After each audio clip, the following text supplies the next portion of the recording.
stop what you're doing.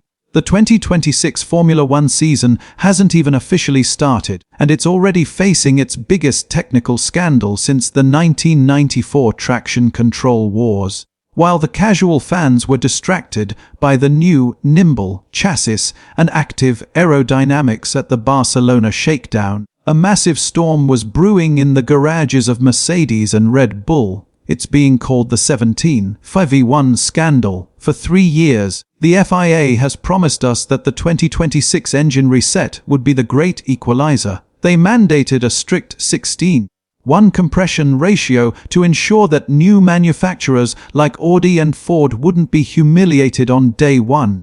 But we've just received word from paddock insiders that 2 teams haven't just found a loophole, they've built a thermal ghost engine. We're talking about an engine that measures perfectly legal in the FIA scrutineering garage, but transforms into a high-compression 1,000 horsepower monster the second it hits 300 kilometers per hour on the main straight.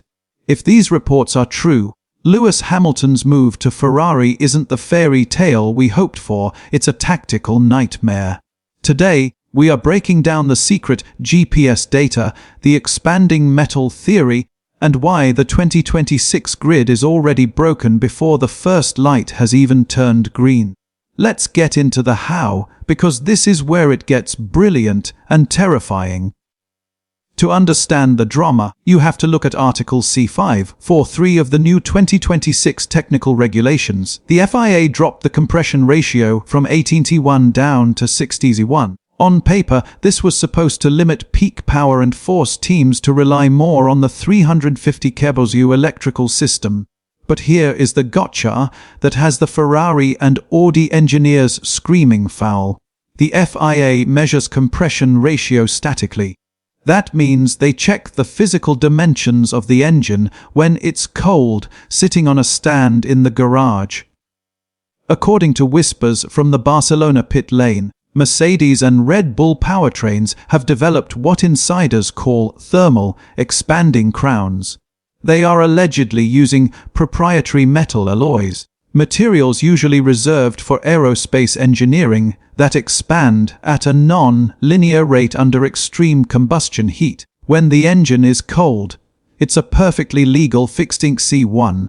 But as the driver pins the throttle and the internal temperatures skyrocket, the piston crown and cylinder head expand just enough to shrink the combustion chamber. Suddenly, that engine is running at 17.5.1 or even 18:1. That's a 15 to 20 horsepower advantage. In a sport where 0.3 of a second is the difference between pole position and 10th place, this isn't just a clever trick.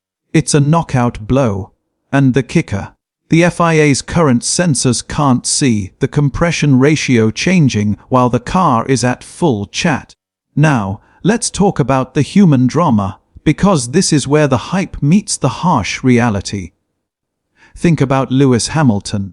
He made the move of the century, leaving his family at Mercedes because he believed Ferrari had the best 2026 power unit project. But what if he left the very team that just cracked the code? The data coming out of the Barcelona shakedown was haunting for the tifosi. While Lewis topped the timesheets on day 3, the deep dive GPS analysis showed that the Mercedes-powered cars and the Red Bulls were gaining nearly 5 km/h at the end of the straights without depleting their battery recovery. That is raw, internal combustion power. Rumors from Maranello suggest that Fred Vasseur has held 3 code red meetings with the engine department this week alone. Ferrari built their 2026 power unit by the book. They followed the 16C1 limit. If they can't find a way to replicate this expanding metal trick or get the FIA to ban it, Hamilton will be a sitting duck. Imagine Lewis Hamilton in the sunset of his career, being overtaken on the straight by a Williams Mercedes because of a metallurgy loophole. The drama is palpable. This is why we've seen Lewis's inner circle, including his management team, looking so tense in the paddock. They know. They can see the telemetry. You can't talk about F1 drama without talking about the genius himself, Adrian Newey. Just 48 hours ago, Newey gave a cryptic interview where he admitted that Aston Martin is 4 months behind their rivals because of unexpected material challenges. At the time, everyone thought he was talking about aerodynamics or the new active wing flaps. But we now believe he was talking about the engine. Remember, Aston Martin is switching to Honda power for 2026. Honda is reportedly one of the manufacturers leading the formal protest against the thermal expansion trick. If Newey, the man who can see air, is worried, the rest of the grid should be terrified. This 17,001 trick requires the engine and the cooling system to work in perfect, microscopic harmony. If your cooling system isn't designed specifically to manage the expansion of those alloys, the engine doesn't just lose power, it explodes. This explains why the new Mercedes and Red Bull cars look so tightly packaged. They aren't just hiding aero. They are hiding a thermal laboratory under the engine cover. They have turned the entire car into a heat management system designed to cheat the compression limit. So, what happens now? The FIA is in a nightmare scenario. We are weeks away from the 2026 season opener in Melbourne. If they clarify the rule now and force a 16:1 ratio at all operating temperatures, Mercedes and Red Bull might have to scrap their entire engine designs. We're talking about billions of dollars and 3 years of work down the drain. The legal battles would last longer than the actual races. But if they do nothing, they've effectively handed the 2026 World Championship to the teams with the best chemists, not the best drivers.